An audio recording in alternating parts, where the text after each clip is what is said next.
그러면 그 원단을 잘 볼 수 있는 눈은 어떻게 길러야 되나요? 그러니까 일단은 그리고 원단 시장을 돕는다 하더라도 원단 시장 전문 가이드가 있어요. 그럼 가이드가 원단 시장 전문 가이드하고 도매 시장 전문 가이드가 네, 다 나눠져 있다. 네, 나눠져 있어요. 예를 들어서 난 가방을 보고 싶다.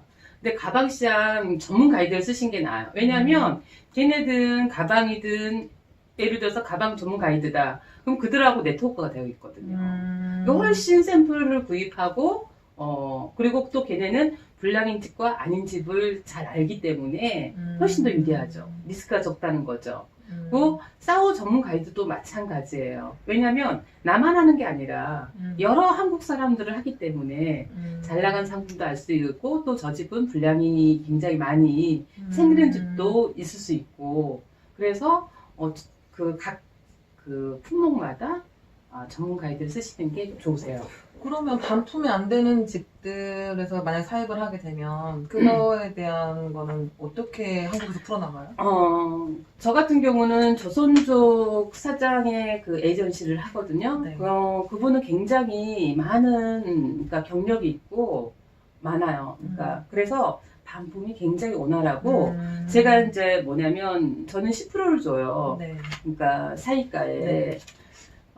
옛날에는 보통 한 3% 이 정도 줘서 3% 5% 하다가 지금 10%를 주는데 거기서 거품 다 해서 와요. 그럼 괜찮은 거네요? 네네네네. 그러면 거의 제가 왔을 때 불량률은 거의 없어요. 그러면 여기서 또 궁금한 건 10% 주고 가서 생활하는 비용이 들어가고 네. 또 들어오는 비용도 들어갈 거 아니에요? 네네. 그럼 전 두 가지가 궁금한 건 어쨌든 중국에서 한국으로 넘어올 때는 라벨 자체가 차이나로 들어올 거고 네. 그럼 그걸 차이나로 해서 파는 건지 네. 저는 아니면 차이나로 해서 팔아요.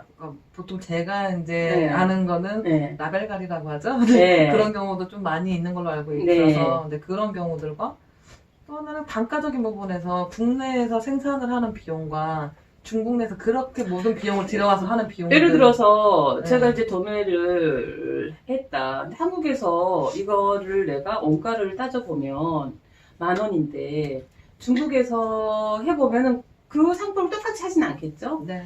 그렇기 때문에 경쟁력 있는 상품을 소싱하기 때문에 저는 상관이 없다라고 봐요. 그러니까 단가는 어쨌든 차이는 없다는 거예요. 들어왔을 때 결국에는. 네, 그쵸. 근데 이제 왔었을 때 뭐냐면 거기에 원가 계산서를 할 때 내 그 경비 플러스 에이전시 네. 그리고 한국 왔을 때 통관했을 때 통관 비용까지 다 플러스해서 원가를 해가지고 판매가를 정하시면 되는 거죠. 그게 그 정도로 메리트가 있나요? 그렇게 같은 가격대와 같은 지금은 옛날엔 굉장히 메리트가 많았는데 지금은 사실 크게 없어요. 하지만 지금은 한국이 고인건이잖아요. 디자이너 하나를 썼을 때 굉장히 비싸고, 알죠. 예.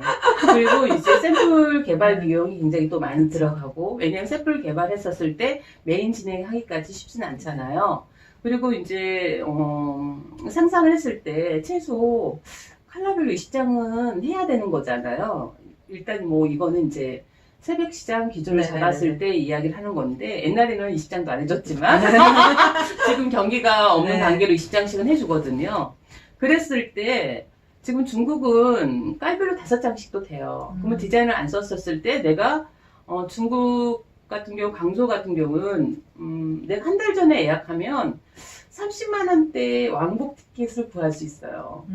40만 원이 넘지 않게 갔다 올 수 있거든요. 그러면은 뭐 2박 3일, 3박 4일 했을 때 만약 민박을 했을 경우는 3만 원에서 5만 원이니까 뭐 이렇게 했을 때 그러면 디자이너 안 쓰는 비용과 더 많은 또 이렇게 그 샘플을 할 수가 있는 그런 장점이 있는 거죠.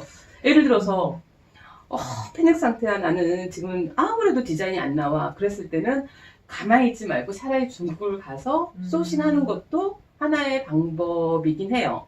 근데 이제 문제는 뭐냐면 이번에 제가 갔을 때 물건이 너무 좋아요. 컬러도 너무 예뻐요. 그래가지고 원래는 그냥 아이템만 보고 네. 그냥 아이디어만 얻으려고 갔거든요. 예를 들어서 저 같은 경우는 도매 시장을 가는 경우는 이제 생산 때문에 가는 네. 거거든요.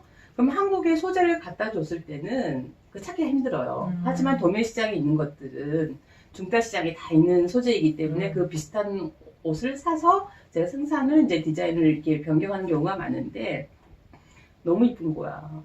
그래서 처음에 뭐라고 이제 동생하고 같이 갔는데 야 한국에서 생산돼서 할 필요가 없다. 이렇게 이쁜 게 많은데 왜 생산을 해야 되나 이런 생각이 들더라고요.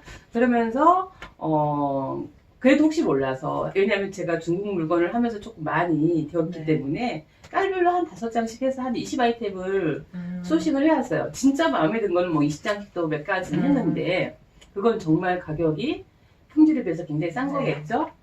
가지고 한국으로 가져왔는데 역시 내가 5장만 하길 잘했다. 사이즈가 들더라고요. 그러니까 거기에 진열된 이 느낌과 네. 또 한국에 왔었을 때 봤었을 때는 그리고 뭐 아까 말대로 에이전시 비용과 그리고 통관 비용과 했을 때 별 메리트가 없는 거예요. 그래서 지금은 한 20개를 가져왔지만 한 개의 상품만 제가 그럼 가는 의미가 없지 않아요? 그럼에도 가는 이유가 잘 이해가 안 돼서요. 저는 이제 중국 생산을 하러 가기 때문에 꼭 중국 갈 때는 공장도 가지만 도매 시장도 가요. 왜냐하면 지금 싸우 같은 경우는 해년마다 가면서 느끼는 건 정말 단가가 1년에 한 20-30%씩 올라요. 지금 굉장히 많이 올랐더라고요. 그러니까 가격이 올릴 만큼 또 좋은 소재를 쓰고 사이즈도 좋다 하지만 물론 이제 거기 가면 비싼 거는 거의 한국 시장과 똑같아요. 근데 그걸 안 하고 좀 더 싼 거를 제가 소싱을 했을 거 아니에요? 그렇죠. 그런 거는 문제가 있더라는 거지.